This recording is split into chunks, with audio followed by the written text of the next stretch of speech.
All right. The old XLT back in the shop. She's ready for some nice preseason maintenance and a couple upgrades for this year. So, hope you enjoy. All right, so we're back in the shop tonight. We got my trusty steed, been my main rider for a couple of years now. This is a 93 XLT 600 triple. It's the monoblock 600. It's not the 580. This is not the original engine to this snowmobile. Just to go over a quick couple details on the sled, I did a full extra 10 swap on this 93. So I have all the suspension bits off of a 97 XC 600 that has the 600 triple monoblock with the 38 millimeter carbs, fourth oil line, updated crank bearing, the extra wide crank bearing. It's the one you want. It's not the one that has crank problems. It's a perfect engine. Like, there's a reason they used it for so many years. This is the most, other than the Triumph with the rack carbs, this is the most refined version of that engine you're gonna find. So, like I said, quick overview. Extra 10 suspension. I got some beefy old skis on here. These skis have been amazing. They're CNA Pros. People sometimes don't like how they handle. They're not the best trail ski, but they're fucking tough. So you're not gonna mess this ski up. I've bent trailing arms and stuff, and the skis come out unscathed. Extra 10 in the rear as well. Kind of valve for my weight. I got smaller drivers. I got 8-tooth drivers with an 1 3/4 paddle track, 136 track extension. I believe it's a Trax USA. It's been on there for years. Like, it just works. SLP triples under the hood. So today I was working on doing a carburetor swap on this machine. I had the original 38 millimeters in here. I had one of the carbs, the idle adjustment screw was frozen, was seized, wouldn't turn very good, and then one of the air screws was totally frozen, so it made it really hard to do tuning adjustments and stuff on this sled. So I went ahead and got rid of those carbs, swapped everything over to this other set of 38 Mikunis. The venting is a little bit different on these. I think they're off an Ultra. The guy that I said bought them from said they were off an XLT, but I've never seen these carbs on an XLT, so I don't think that's right. But I think they're off an Ultra. The nozzles were different. The needles were different than for an XLT. The cutaway was like a 3.0 cutaway. Anyway, swapped them all over, fired up immediately. I don't know how. The bowls weren't even full of fuel yet, but it just fired up. Probably enough fuel in the crankcase to get it started. Anyway, I noticed that this carb on the power takeoff side was kind of bouncing. I thought, I wonder if that boot's getting weak. So I pushed on it and it ripped right off. So got a new set of OEM boots on the way. I noticed that it seemed like there was some fuel coming out of the exhaust. So I think on this set of carbs, I think one of the float valves is not quite working correct. So I got new needles and seats on the way. All OEM Mikuni stuff and Polaris stuff, because I don't want to do it. I don't want to do it every year. I want to do it right. So that's what we got going on there. So she should run really nice. I have the UFOs and the carbs. I'd like to get it to idle really nice. That's the one thing I've never been able to do, because I couldn't adjust my other carbs really. I mean, it ran great. It just never idled very good. So today I was working on that today. And we're gonna get a new seat cover on here. The seat, when I got the sled, was in nice shape, but now she's a little worse for wear. The foam is probably still good, but the cover itself is tearing in a few spots. So I got a brand new old stock cover I'm gonna swap on here. Man, impossible to find. Literally impossible to find. Like, it's gonna almost be too nice for the sled. But we're gonna throw a brand new seat cover on here. New old stock, like I said. It's not just the cover, it's the whole foam, the whole 9 yards. So we'll throw that on there, and we got a couple other little things we want to do, but let's get after it. All right, so we're gonna empty out the boot here. Got trusty Polaris leather bag for carrying all your extra spark plugs and trail maps and hand warmers and all that good shit. Everybody that owns Polaris, they got a vice grip in their boot. If they don't, I don't know what they're doing. Hat that my mom made just in case you get stranded. You gotta take your helmet off for a while. Some rags. Ooh, this little guy. If you ever break your pull rope, wrap this around your clutch. Get you back on the trail. Let's see what other junk we got in here. We got needle nose for changing needle clip position. Some broken tool. Little combo wrench. I think it's probably out of an Audi. It's got a 10 and a 12. 12 is perfect for taking off if you got to pull the carbs off. 12 millimeter is the size for the choke cable, the enrichment cable. 10 millimeter, there's a couple 10 millimeters on the Mikuni carb, so it's good to have that. That's junk. Nice rusty Saskatchewan socket set. Probably won't.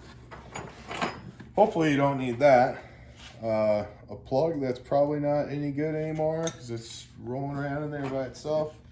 A clamp that's also not going to do anything. There's just all kinds of random stuff. Ooh, a Leatherman. That's a good thing to have in there. Never know. There's all kinds of tools on that.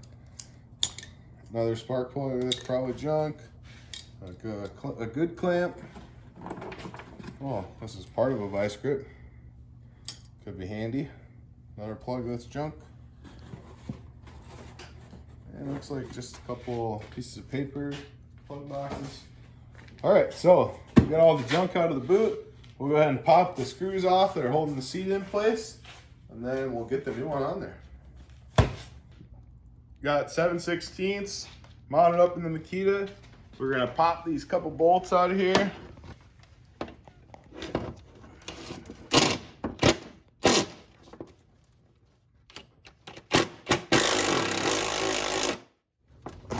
Now we're on it.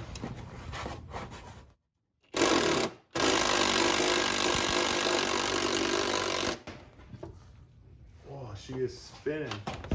Whew. Ow. That hurt. We need another socket. Here we go.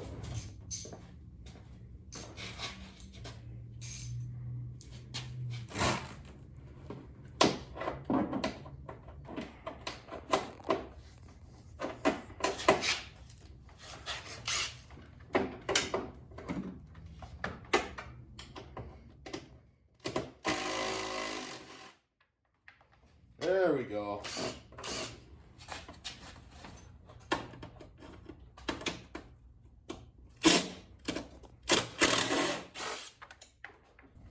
All right. I think the seat should be free.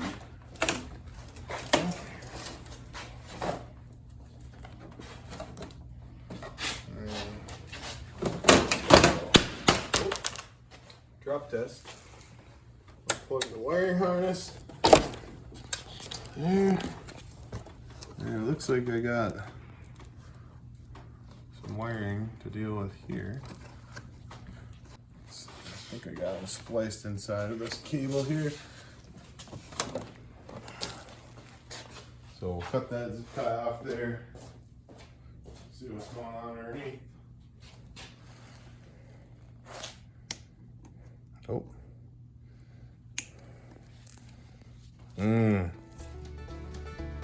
Dreaded electrical tape. But it obviously was working, so is it really that bad? Okay, looks like I soldered it with heat shrink. So we'll cut this light free, get the new seat out, make some new connections. Cool.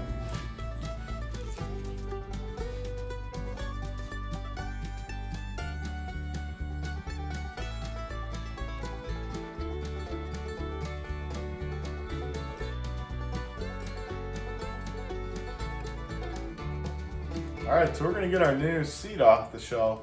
And when I say new seat, I mean the new seat. It's new. It's literally brand new. Dun, dun, dun, dun, dun, dun, dun, dun. Trying to be as dramatic as possible. There she is. What a beaut, Clark. Hey. Look at that.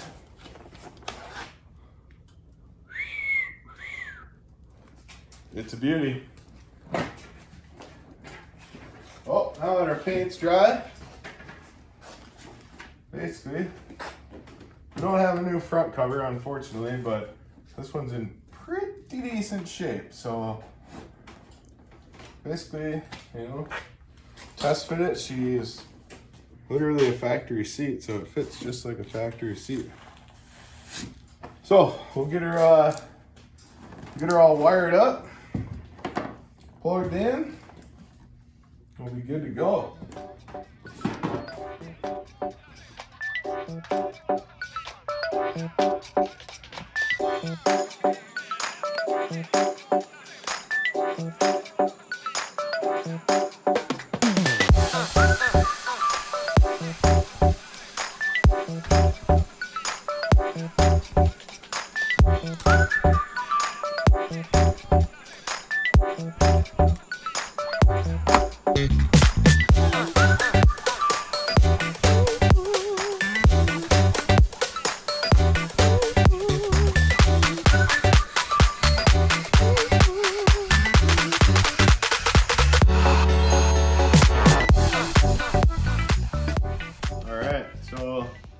We're gonna solder these wires together here. We got some heat shrink, we got the Metcal out. If you've never used a Metcal and you have to solder anything frequently, I feel bad for you, because this is the best soldering iron in the world. Like, I'm not just saying like, oh, this is the best one. Like, no, this is literally, like, they make newer models of this particular iron, but it's literally the best iron in the world. Now you get yourself some leaded solder. Just start by tinning them babies a little bit. Come on, don't be shy. There we go. That wire's dirty. Doesn't want to take tin. If I had some flux, I would throw some flux on those. They're a little dirty. But you get it hot enough, it's flux core. Just kind of bounce back and forth in between the sides. Especially with a good iron like this, it'll send the heat to it. For those who don't know about these irons, the heat transfers based on current demand. And basically the temperature is controlled by the tip of the iron. So the iron will never actually overheat. Like, this is a 700-degree tip. It would never get over 700 degrees. We'll see how this stuff tins. Oh yeah, that stuff takes solder, no problem.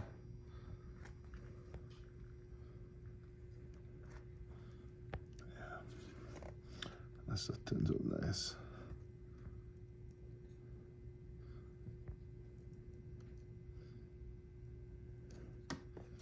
Okay, so we got them all tinned up. So as far as we know, wiring order, the black wire goes to the yellow wire. Just like that. And nice solder joint. We're gonna assume, we got a 50-50 shot here. One of the red wires goes to the orange wire, and the the other red wire goes to the brown wire. So we'll try like this. If our lights are backwards, then we know we did it wrong. Okay. Pull the brown around here. Once we got them both tin, we basically just join them together. Bam. Now we're ready to test it out.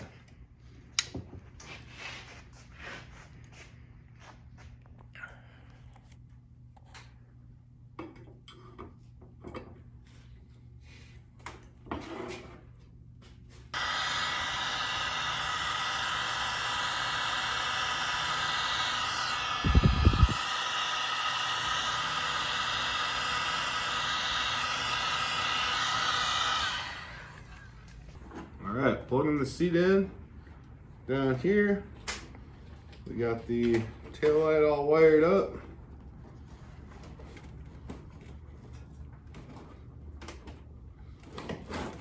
Sneak her under there. There we go. Spanker on the booty. Let's see.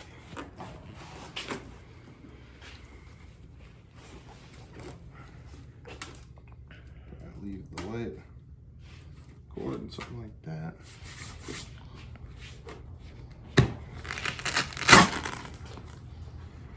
And this brand new seat actually came with a spare brand new light fixture. Pretty cool. Even though we don't need it, we got a stack when we want to. All right, we'll get this cord tucked in here. Get the seat bolted down. Bam.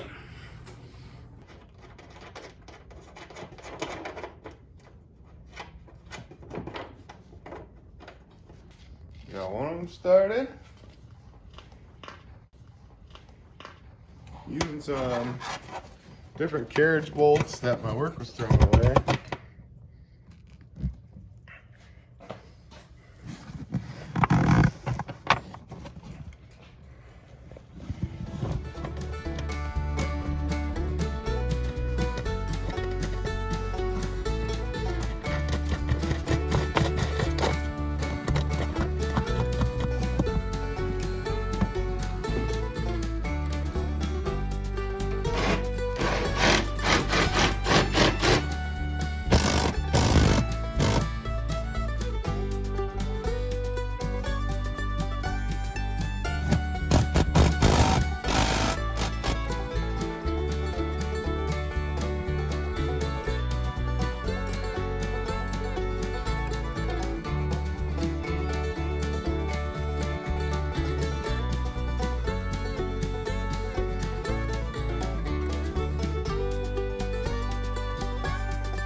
Got the seat on there.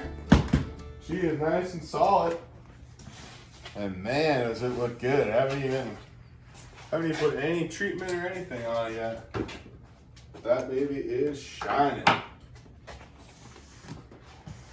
Man, that's a nice seat. New old stock. So I got a little schmutz on it right there. But that's about as perfect in condition as you're gonna find a seat. New old stock seat. We got a couple more things we need to do to the sled. I got a brand new set of OEM car boots on the way. I was inspecting one of them today, one of them ripped. That's toast. So we got new car boots. We got new Viton tip, needle and seat for all three carbs. So we'll get those on there, and then maybe we'll, if we get some snow, we'll go out and do some test and tune on the carburetors. If we don't get any snow, we'll probably pull the skid out and go through that. So, thanks for tuning in. Catch you later. All right, well, you stuck around this long. We got a little bonus footage for you, another special part we're gonna throw on this bad boy. So as you can see right now, we got the low black windshield on here. I've taken all the rubbers off of here, the little round condoms. So we're gonna feed this windshield out of here gently. As gently as you can. Take one of these off. They never fit perfect.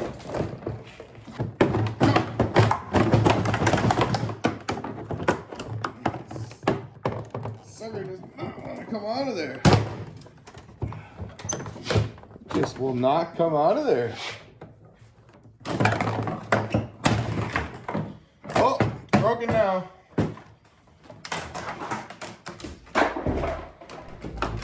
Fucking thing. Oh, it's melted. Come out of there. Well, it's fun.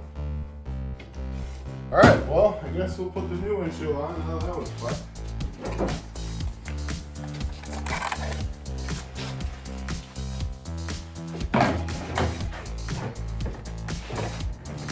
There we go. That's how a windshield is supposed to fit. Shit. There we go, look at that. And we'll clean the back side of the Sport Tech cover off, get that back on there.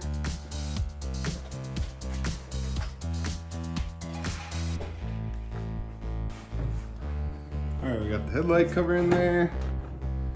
Pop these deals in there. Toss the screws in for those.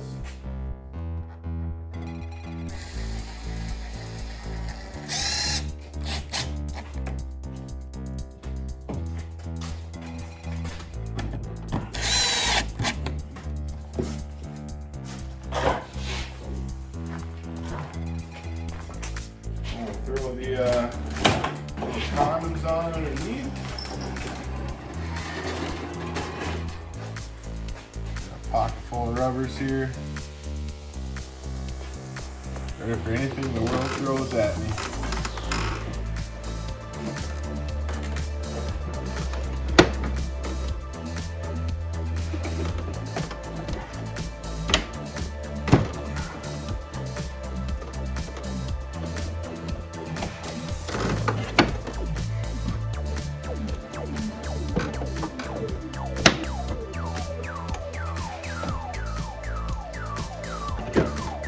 So, fun fact about this windshield, it was melted in a fire that the previous owner had on an XLT, and I bought it just because I knew that the windshield was rare. And I heated these all up with a hair dryer or a heat gun and straightened them out so I could get it off, because I knew I wanted to use it on this machine. And man, it definitely looks the part.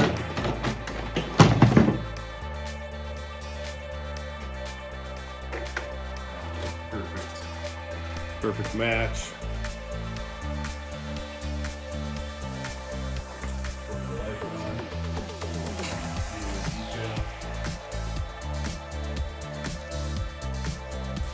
Let's look. Oh yeah, looks good. Get up nice and close to that checker.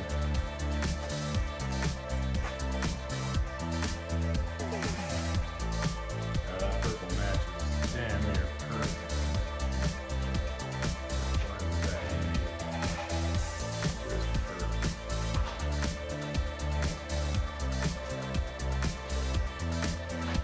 All right, well, I guess we're ready to run into some more trees with that bad boy. Hey, thanks for watching.